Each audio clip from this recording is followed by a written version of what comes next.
우리 옆 사람 같이 축복합시다. 하나님의 기쁨이 가득하길 바랍니다. 한 번 더 인사합시다. 우리 늘 해왔던 인사. 당신이 저보다 훌륭하십니다.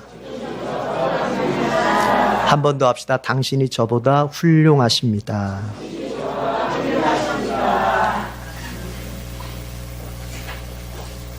제가 어느 기독교인이 쓴 유머집에서 읽은 내용인데요. 유머는 유머인데 그렇게 별로 웃기지는 않더라고요. 어느 동네에 물난리가 났어요. 물이 넘쳐서 온 동네를 다 뒤덮었어요. 집도 잠기고 아주 높은 곳도 다 잠겼어요. 사람들은 이것저것을 붙잡고 살 길을 막 찾고 있는데 그 동네에 짐이라고 하는 신자가 있었어요. 이 짐은 지붕 꼭대기로 올라가서 가장 높은 곳에 올라가서 주님께 기도하기 시작했어요. 주님, 저를 구해 주시옵소서. 주님께서 저를 책임져 주실 걸 믿습니다. 주님, 저를 구해 주십시오. 그렇게 한참 열심히 기도하고 있는데 사람들이 어디서 보트를 구했는지 보트를 타고 지나가면서 짐 빨리 타! 빨리 타! 이거 타고 빨리 우리 저쪽 높은 곳으로 가야 되니까 빨리 타. 그런데 짐이 거절을 해요. 아니라고. 나는 하나님께서 구해 주실 거라고. 그래서 이제 보트를 타지 않고 그 사람들이 그냥 갔어요. 그리고 계속 기도했어요. 하나님, 저 빨리 구해 주세요. 이 홍수로부터 저를 빨리 구해 주세요. 한참을 그렇게 또 믿음을 가지고 뜨겁게 기도하고 있는데 어디서 왔는지 또 사람들이 뗏목을 만들어가지고 타고 지나가는 거예요. 짐 빨리 타. 이거 타고 빨리 저쪽으로 가야 돼. 그런데 이번에도 짐은 아니라고. 하나님께서 날 구해 주실 거니까 당신들을 먼저 가시라고. 안 탔어요. 그리고 또 주님 앞에 열심히 기도를 했어요. 그러다가 죽었어요. 예수님을 믿었으니까 죽어서 천국엔 갔어요. 천국 가서 이제 하나님 앞에 좀 따져 물었습니다. 아니, 섭섭하잖아요. 하나님, 제가 하나님 앞에 그렇게 믿음을 가지고 그렇게 구해달라고 구했는데 어떻게 나를 이렇게 안 구해주시고 천국에 이렇게 빨리 오시게 할 수 있어요? 그래서 하나님께서 대답하셨습니다. 그래서 내가 배를 2번이나 보냈다. 네가 기도해서 구해달라고 해서 배를 2번이나 너한테 보냈어. 여러분, 짐의 문제가 뭐라고 생각하세요?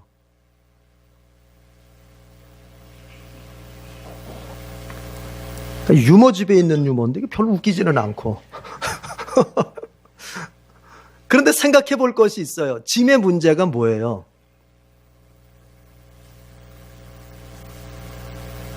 신앙생활이 뭔지를 모르고 신앙생활을 한다는 거예요.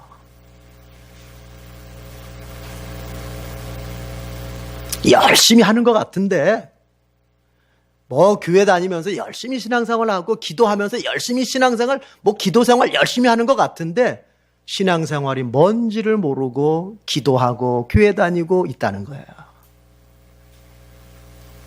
여러분, 그게 짐에만의 문제일까요?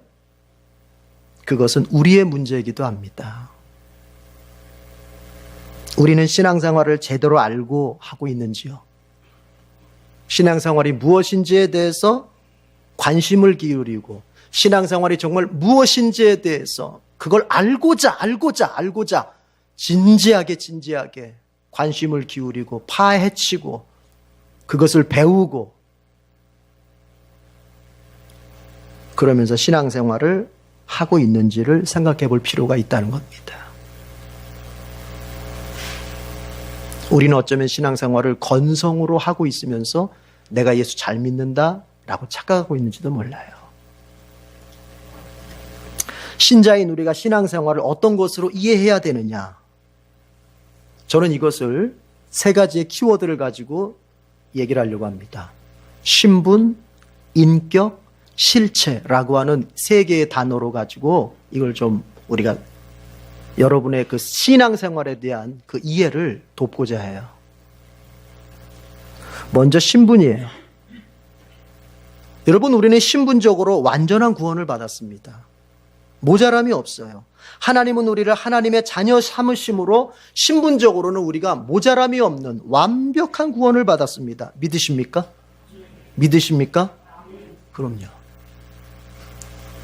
그러나 그것이 우리의 구원의 종착역은 아니라는 거죠. 내가 하나님의 자녀 되었고 하나님의 백성된, 신분적으로 하나님 앞에 의인된 그 구속의 사건이 우리의 신앙의 마지막 단계, 종착역은 아니라는 거예요. 우리에게는 아직 두 단계의 구원의 과정이 남아 있습니다. 제가 늘 강조했습니다. 구원은 어떤 한 가지 사건만을 말하는 것이 아니라 구원은 일련의 과정이라 그랬어요. 과정.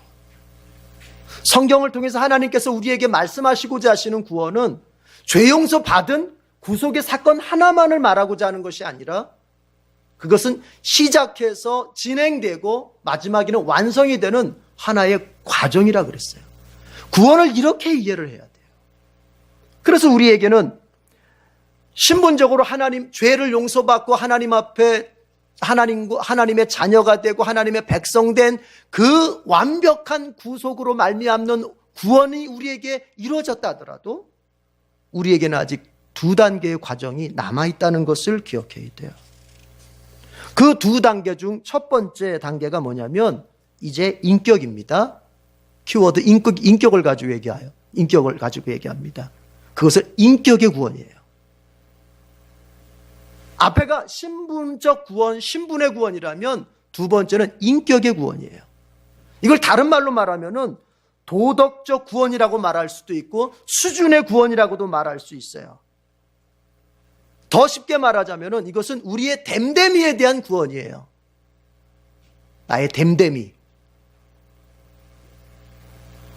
이것을 우리가 교회에서 늘상 쓰는 말로 한다면은 성화의 구원을 말하는 거예요.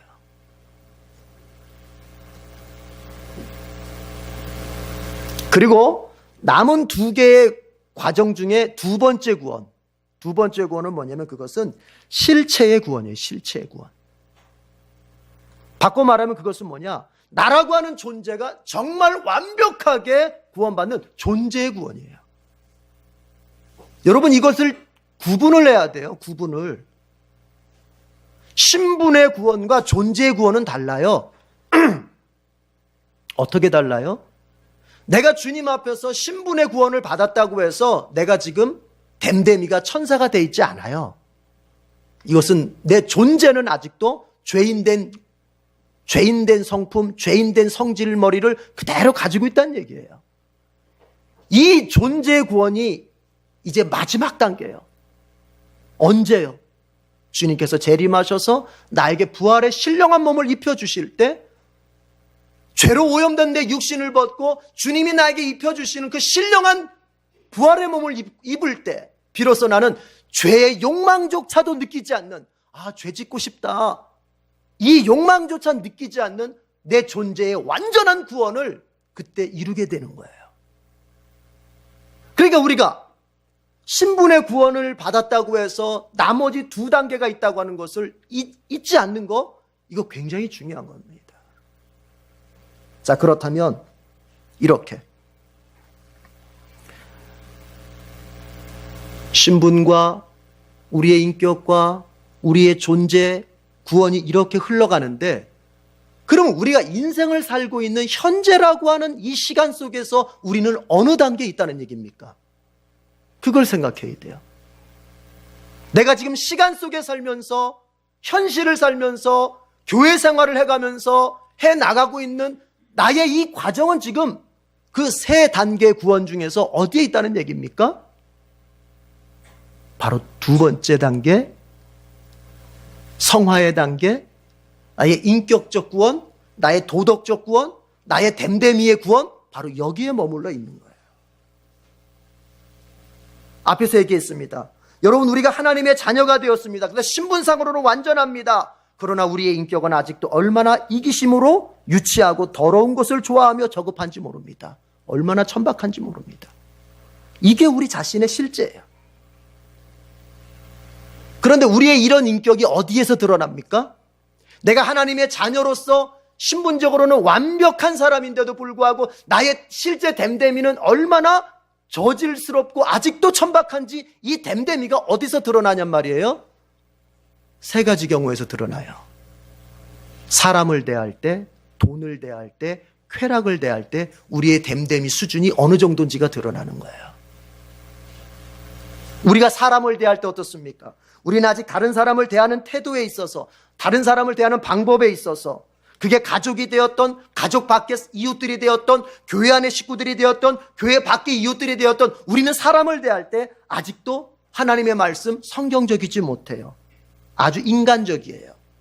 그리고 내 중심적이에요. 그래서 내가 다른 사람을 사랑할 수 없고, 이해할 수 없고, 용서할 수 없고, 끊임없이 미워하고 무시하고 내 안에서 분노하며 그렇게 인간관계를 맺어가는 거예요. 그러면 우리의 인격적 구원, 도덕적 구원, 내 수준의 구원이라고 하는 건 뭐냐? 현재를 살면서 성화의 구원이라고 하는 건 뭐냐? 이런 사람을 대하는 수준을 하나님께서, 예수님께서 끌어올리시는 거예요. 어떻게? 사랑하고 용서하고 그리고 분노 대신에 인간관계 속에서 평화를 누릴 줄 아는 수준으로 내 도덕성과 인격을 끌어올리는 거예요. 이게 구원이에요. 한마디로 말해서 따라합시다. 내 인간성이 바뀌는 것. 그게 구원이에요. 그래서 예수 믿으면 뭐가 바뀌어야 돼요? 인간성이 바뀌어야 돼요. 한번 옆 사람 물어봅시다. 좀 바뀌셨습니까? 한번 물어보세요. 좀 바뀌셨습니까? 물어보세요. 빨리. 바뀌셨습니까? 그냥 물어보면 안 돼. 그냥 바뀌셨습니다. 아니에요. 조금 바뀌셨습니까요? 좀 바뀌셨습니까? 좀 바뀌셨습니까? 많이 원하지 않아요. 조금. 그런데 분명한 건 정도의 차이는 있지만 분명히 예수 그리스도를 진정으로 영접해서 그의 구원을 받아들인, 그의 십자가의 은총을 받아들인 사람에게는 인간성의 변화가 정도의 차이는 있지만 반드시 일어납니다.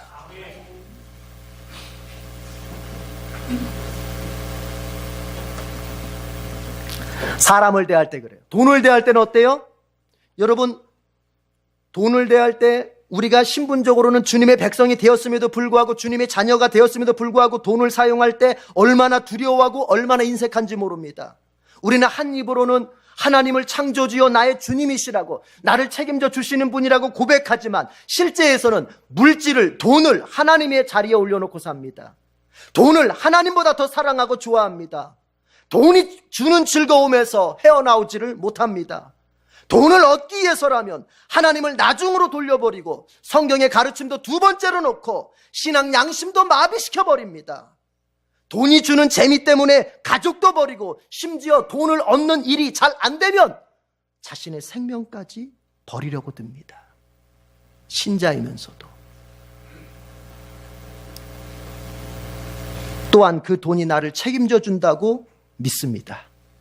그래서 하나님 나라의 사업을 위해서 돈을 쓸 줄 모르고 가난한 이웃을 위해서 쓸 줄 모릅니다. 자, 이제 이 사람이 인간성이 바뀌는 거예요. 성화의 구원의 단계에서 이 사람이 바뀌어지는 거예요. 어떻게? 진정으로 돈을 하나님 밑에 둘 줄 아는 사람, 그 돈을 사람 밑에 둘 줄 아는 사람으로 바뀌는 거예요. 하나님의 책임져 주심을 정말 믿고 이제 그 믿음이 있기에 돈을 하나님 나라의 사업에, 그리고 가난한 이웃을 섬기는 것에 넉넉하게 쓸 줄 아는 사람으로 바뀌어져 가는 거예요. 이것도 한번 물어봐요. 좀 바뀌셨습니까? 물어보시라고. 좀 바뀌셨습니까? 사람을 대하는 태도뿐만 아니라 내가 성화의 구원을 받아간다고 하는 것은 돈을 대하는 태도도 바뀌어지는 거예요.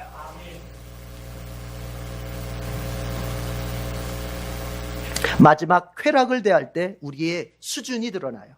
여러분, 인간이 동물인지 정말 사람인지는 언제 아는 줄 아세요? 그가 쾌락을 어떻게 대하느냐에서 그 사람이 동물인지 사람인지가 드러나는 거예요.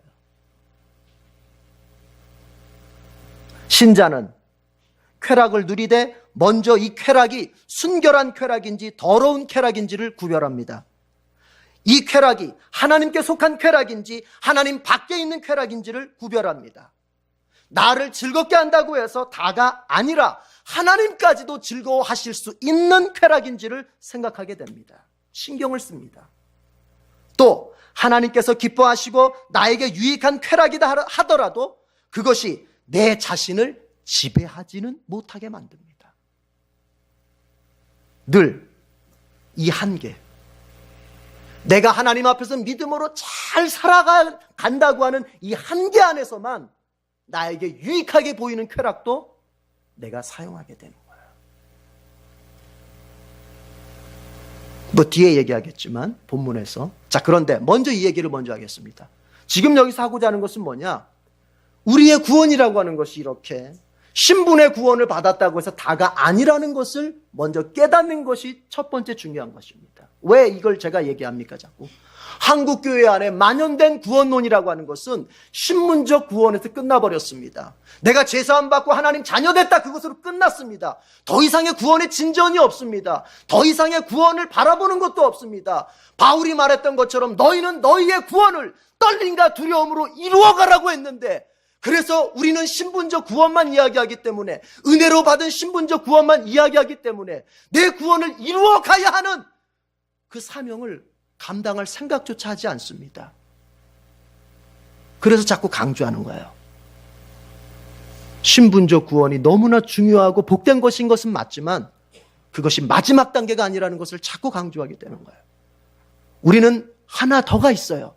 우리의 구원을 이루어가야 되는 바로 그 구원, 우리가 이루어가야만 되는 구원, 우리의 인간성을 바꾸고 우리의 도덕적 수준을 바꾸고 나의 자라와 생활해왔던 습관들을 바꾸어가는, 그것을 은혜에 핑계대지 않고, 그것을 내가 다른 어떤 것에 핑계대지 않고 내가 힘써서 몸부림치면서 내가 애쓰면서 바꾸어가는 그 이루어가는 구원을 우리의 남은 인생 동안 해나가야 한다고 하는 것을 강조하는 거예요. 지금 그것도 구원이란 말이에요. 믿으십니까? 믿으십니까? 이걸 신앙생활을 이해해야 돼요.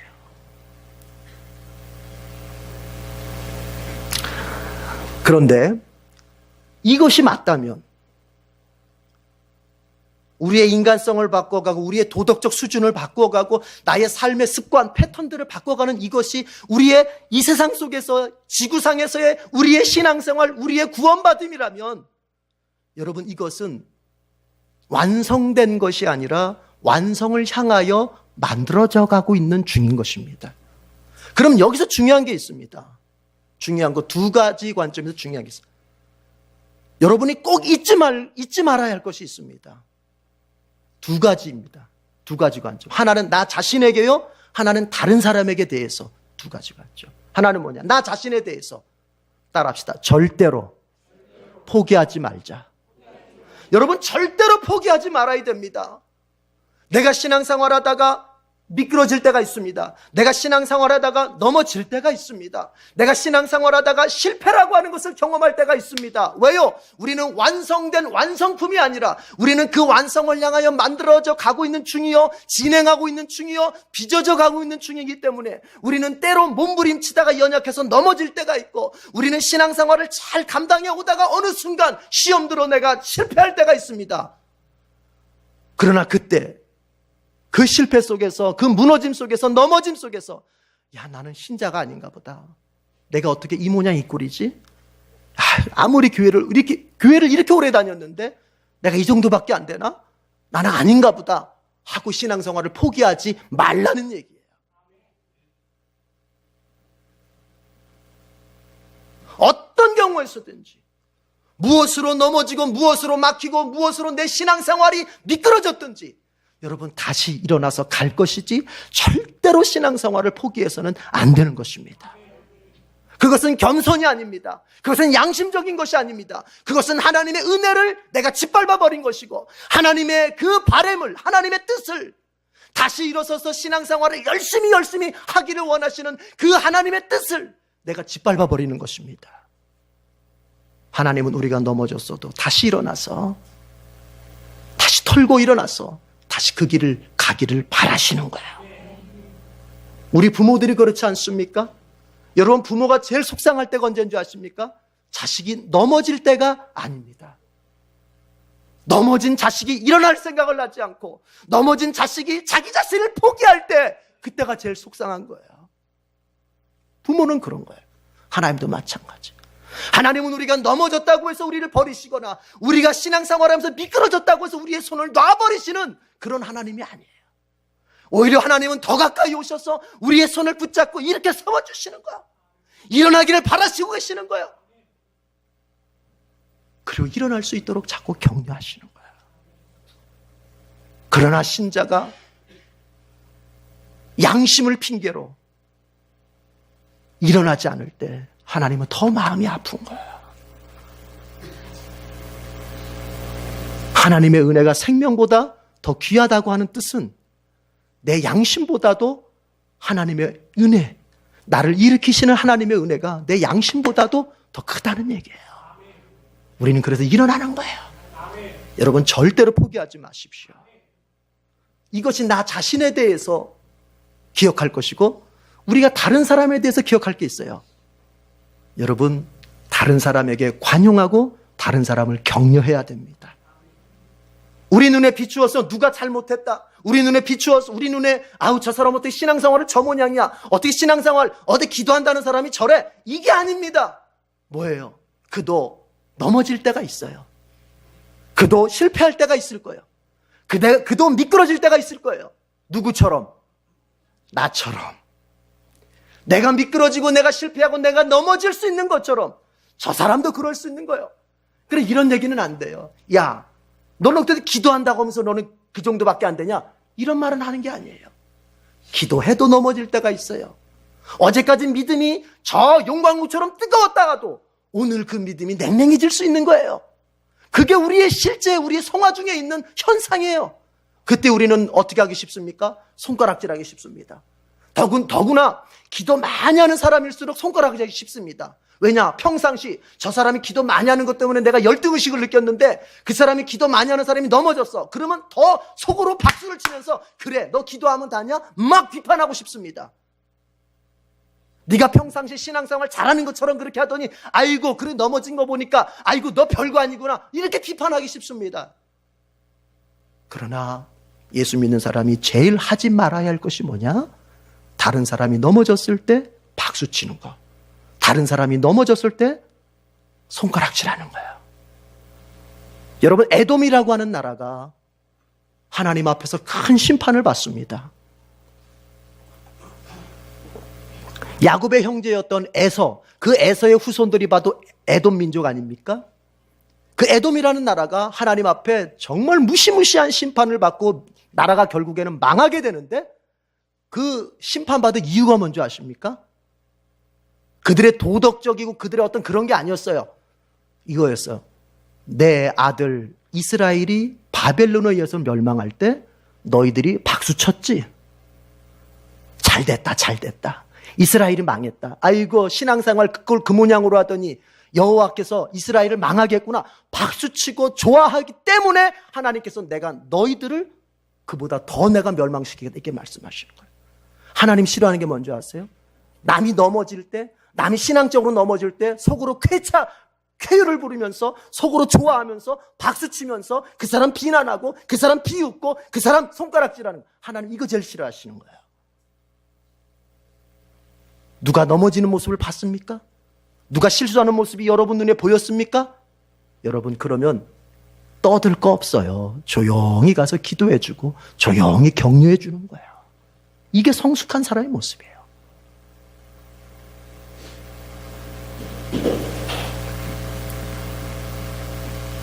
우리는 다 진행 중에 있는 사람들입니다. 어떤 목사님은 그걸 이렇게 표현했습니다. 성화라고 하는 것은 공사 중이다. 공사할 때 이것저것 실수할 수 있습니다. 이 물건 저 물건 떨어질 수도 있습니다. 때로는 안전제일 하다가 넘어질 수도 있습니다. 여러분 어떻습니까? 이제 절대 비난하지 말고, 비난의 말은 입 밖에도 꺼내지 말고, 공식적으로만 비난 안 하는 게 아니라 내 속에서 마음에서 비난하지 말고 관용하고 용서해주고 기도해주고 그렇게 하는 거예요. 우리 에덴 교회가 그런 사랑으로 가득 차기를 바랍니다. 오늘 본문은 바로 이러한 점들을 다루는 거예요. 여러분, 오늘 본문이 뭘 말합니까? 한마디로 뭐예요? 이 세상을 살아갈 때 어떤 모습으로 살아가야 할지 말해주는데, 오늘 본문이 이겁니다. 절제하면서 살라는 거예요. 어떤 것을 내가 이제 누리는데 그것이 선을 넘지 않도록 절제하며 살라는 거예요. 여러분, 이게 죄라서 하지 말라는 게 아닙니다. 우리 신자들이 착각하는 것 중에 하나가 뭔지 아세요? 명확하게 죄라고 밝혀진 그것만 안 하면 되는 줄 알아요. 하나님의 말씀에 죄라고 분명히 밝혀진 것들이 있죠? 그렇죠? 살인하지 마라, 도적질하지 마라, 간음하지 마라, 이런 것들만, 명확한 것들만 안 하면 되는 줄 알아요. 그러나 성경 오늘 말씀은 뭐라고 말합니까? 죄가 아닌 것도, 아니 어떻게 보면 선인 것도, 어떻게 보면 나에게 유익한 것도 절제하면서 살라는 얘기를 하는 거예요. 죄라서 절제하는 게 아닙니다. 죄라서 하지 말라는 게 아닙니다. 나에게 선이요, 나에게 좋은 것이요, 때로는 나에게 유익한 것인데도 불구하고 때로는 그것을 조절할 줄 알아야 된다고 말하는 거예요. 여러분 보십시오. 29절, 안에 있는 사람은 안에 없는 사람처럼, 우는 사람은 울지 않는 사람처럼, 기쁜 사람은 기쁘지 않은 사람처럼, 무엇을 산 사람은 그것을 가지고 있지 않은 사람처럼, 세상을 이용할 때는 이렇게, 죄가 아닙니다. 좋은 겁니다. 그럼에도 불구하고 마치 그것을 어떻게 하면서? 조절하면서, 절제하면서 살라는 얘기예요. 앞에서도 얘기했지만 우리가 착각하는 것 중에 하나가 이거란 말이에요. 분명하게 죄로 보여지는 것만 안 지으면 된다고 생각하는 거라면, 그러나 그것은 신앙이 아직 어린 단계예요. 여러분, 신앙의 수준이 높아갈수록요, 죄가 아닌 것, 죄가 분명히 아니에요. 그러나 그것이 조절해야 될 것, 절제해야 될 것으로 보이기 시작하는 게 신앙이 성숙해져 가는 거예요. 제 큰아들 제가 좀 다이어트를 시키겠다 해가지고 요즘 농구를 좀 시켜봤어요. 그래서 농구를 배우고 있는데 오늘 농구 대회가 있대요. 우리 애가 다니는 농구 뭐라고 해야 되나요? 농구 학원이 프로농구 이렇게 조인돼 있어가지고 그 팀이 경기하는 것은 무료로 다 관람할 수 있대요. 그래서 그게 오늘이에요, 오늘. 그래서 선생님께서 오늘 몇 시까지 오면은 같이 이렇게 갈 수 있습니다. 구경할 수 있습니다. 근데 안 간다고 했어요. 왜요? 오늘은 주일이에요. 주일은 어떤 날이에요? 하나님을 예배하는 날이요, 하나님의 또 다른 지체들과 깊은 믿음의 교제를 해야 되는 날이에요. 여러분, 농구 구경하는 게 죄입니까? 아니에요. 어떻게 보면 농구 구경을 해야 농구를 더 열심히 해야겠다, 자극받고 도전받을 수 있어요. 그래서 인간적 아비의 심정으로는 보내고 싶은 거예요. 그러나 여러분, 절제해야 돼요. 오늘은 주일이에요. 주님 앞에 예배드리고 믿음의 지체들과 함께하는 날이에요. 비슷하게 여러분, 이웃의 결혼을 축하해 주는 것, 그게 왜 죄이겠습니까? 오히려 해야지요.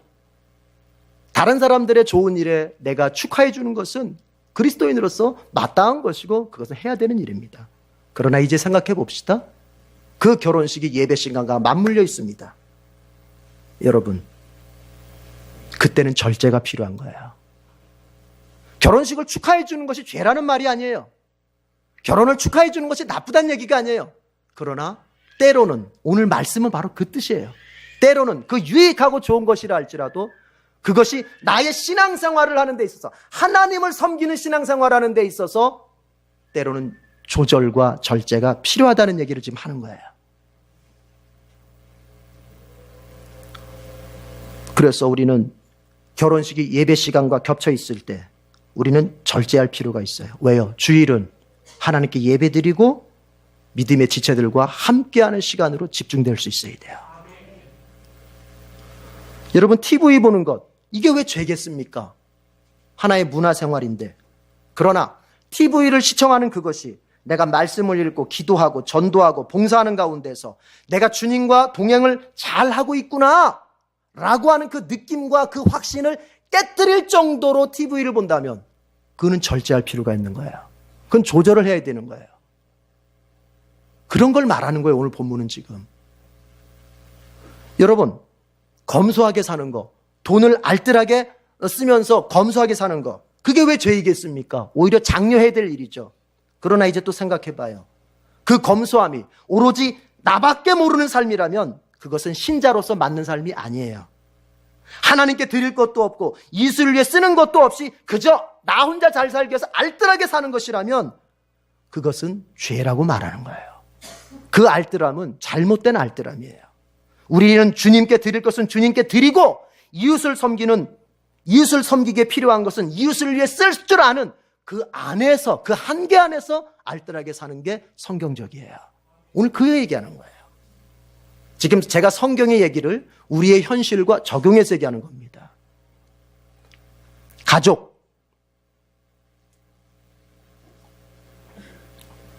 가족을 섬기는 것이 왜 죄이겠습니까? 당연히 가족을 위해서 내가 시간과 나의 인생을 사용해야죠. 그러나 그 가족들에게만 몰입하면서 하나님과의 교제, 그리고 다른 믿음의 지체들과의 교제가 없고 교회에 대한 봉사도 없으면 그 가족 사랑은 조절돼야 되는 거예요. 그 가족 사랑은 절제가 돼야 되는 거예요. 오늘 성경은 그 얘기를 하는 거예요. 안에 있는 사람은 없는 사람처럼 하라는 말이 바로 그 말이에요. 가족 사랑해야 됩니다. 그것은 세상 사람도 그렇게 생각해요. 그러나 그리스도인은 그 가족 사랑이라고 하는 것이 어느 테두리 안에서 내가 하나님을 섬기고 내가 이웃을 섬기고 내가 교회를 봉사할 수 있는 그 테두리 안에서 가족을 사랑해야 되는 거예요. 그 얘기예요. 직장생활, 제가 더 말씀드리지 않아도 여러분이 적용할 수 있다고 봅니다. 직장생활, 그리스도인으로서 직장생활은 다른 사람들 앞에서 보이기 위해서가 아닙니다. 하나님 앞에서 하는 거예요. 직장생활조차도. 높은 사람이 보면 열심히 하고 안 보면 농땡이 부리, 이게 될 수가 없어. 그리스도인의 직장생활이 그렇게 될 수가 없어요. 왜요? 누가 보고 계세요? 하나님 보고 계시는 거예요. 그러나 그 직장생활 역시도 마찬가지예요. 여러분, 수요일 날 직장생활, 여러분의 직장생활이 정말 아주 특별한 경우가 있어요. 오히려 밤에 일하는 직장이 있을 수 있어요. 밤에만. 낮에는 못하고 밤에 일하는 직장이 있을 수 있습니다. 그런 특별한 경우를 제외하고서는 여러분이 직장생활에 있어서 수요 예배, 저녁에 모이는 교회 모임을 중시하지 않는 상황에서 직장생활을 한다면 그것은 절제돼야 돼요. 조절돼야 돼요. 오늘 그 얘기하는 거예요. 이게 지금 성경이요. 알버트 슈바이처를 잘 아실 겁니다. 아프리카의 성자라고 하는 이 슈바이처. 이 슈바이처는 원래 신학자였어요. 이분의 그 역사적 예수 연구라고 하는 그 논문은 아주 유명해요. 한마디로 성경을 통해서 예수님의 역사성을, 예수님의 그 역사적 예수를 연구하는 것은 바람직하지 않다. 왜 그런가 하면은 자꾸 예수님의 어떤 신성을 갖다가 제거하려고 하는 그런 일들을 하는 사람들한테 했던 말이에요. 이 사람은 원래 신학자였어요. 그러나 이제 그가 내가 아프리카에 가서 그 가난한 사람들, 병든 사람들을 내가 섬기겠다 해서 다시 의학을 공부해서 이 사람이 아프리카 가서 정말 아프리카의 성자가 될 삶을 살았잖아요. 그런데 그 슈바이처의 전기를 읽다 보면 그런 얘기가 있어요. 슈바이처가 어린 시절에 친구랑 다투게 됐어요. 주먹 다짐을 했어요. 슈바이처가 이겼어요. 때려 눕혔어요, 친구를. 근데 그 친구가 그때 그런 말을 해요. 나도 너처럼 매일 고깃국만 먹을 수만 있다면 내가 너를 이길 수 있었을 것이다. 정말 그 친구는 가난한 집 아이였어요. 먹는 것조차가 매일매일 먹는 것조차 어려운 집이었고 슈바이처는 그래도 부유한 집 아들이었어요. 그래서 너무 잘 먹었고 매일매일 고깃국을 먹었어요. 근데 그 친구가 나도 너처럼 매일 고깃국만 먹을 수 있다면 내가 너 이길 수 있었어. 이 말에 슈바이처가 충격을 받게 됩니다. 나처럼 매일 고깃국을 못 먹는 애들도 있구나. 그래서 그 다음부터 슈바이처는 고기를 안 먹었다고 합니다. 여러분, 고깃국을 먹는 게 죄겠습니까? 고기를 먹는 게 죄겠습니까? 그러나 때로는 그게 죄라서가 아니라 때로는 내가 하나님 앞에서 신앙적인 삶을 살아야 되겠다고 하는 그 내 신앙 양심에 비추어서 이러면 내가 내 신앙이 더 서갈 것인지 이러면 내 신앙이 무너질 것인지를 생각할 때 죄가 아니지만 절제하는 것이 내 신앙을 위해서 유익하겠다 싶으면 그것을 절제할 줄 알아야 한다는 얘기예요. 우리의 신앙이 성숙하기를 원합니다.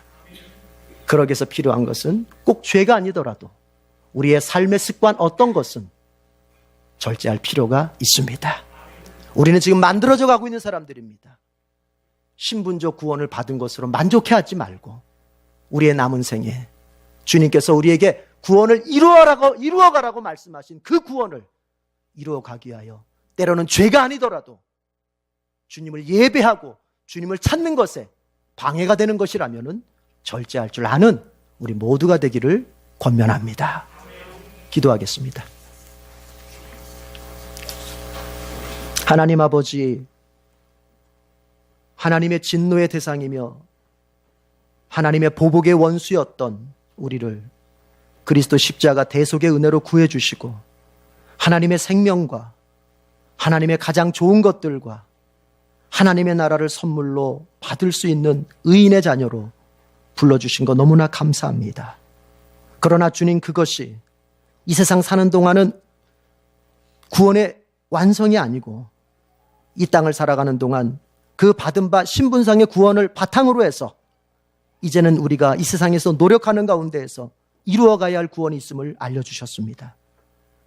때로는 그 구원을 이루어가는 과정 속에서 꼭 죄는 아니지만 그것이 선한 것이고 유익한 것이지만 필요에 따라서는 절제할 줄도 아는 그런 미덕의 삶을 우리에게 오늘 말씀을 통해서 가르쳐 주셨습니다.